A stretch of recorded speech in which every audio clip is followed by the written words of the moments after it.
howlgalladan ay qaadeen ciidamada daraawiishta ee dowlad goboleedka Jubbaland oo kaashanaya ciidamada xoogga dalka ayaa waxay ka dhaceen deegaanada dhulka waqooyiga magaalada Kismaayo gaar ahaan nawaaxiga tuulada Baarsanguuni ee waqooyiga magaalada Kismaayo 50 kilomitir kaga beegan.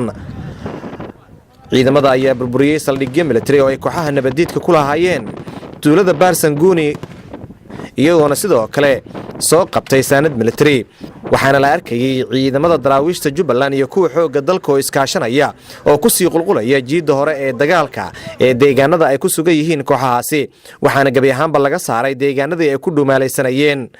sidoo kale dagaalka waxaa ka qayb qaadanayay diyaaradaha dagaalka. howlgalka intii uu socday ayaa waxaan goobtaasi kula kulmay Cabdi Ibraahim Cali gaashaan la dhexe Cabdi Ibraahim Cali oo ka mid ah saraakiisha ciidanka xoogga dalka ee halka ku sugan waxaana uu faahfaahin ka bixinaya ujeedada ka dambaysa howlgalka maanta ay qaadeen ciidamada daraawiishta iyo kuwa xoogga dalka ee ku sugan deegaanadan Baarsanguuni.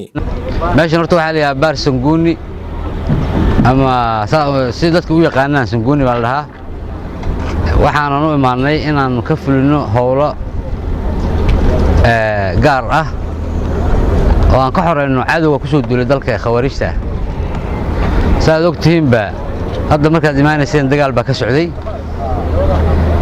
wayna ku jabeen dagaalkii. insha Allah kamana hari doono meel kasto ay galaan ka dabagaleynaa.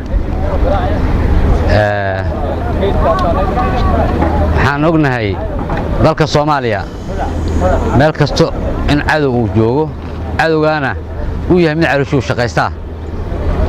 Jubbaland ciidanka Jubbaland gurmud ku yimid iyo ciidamo ajnabi oo kale oo saaxiibaan nahay oo meesha sii joogayba waxaan rabnaa inaan adduunka iyo dawladaha iyo caalamka u sheegno in cadowga dalka ka sifeynayno.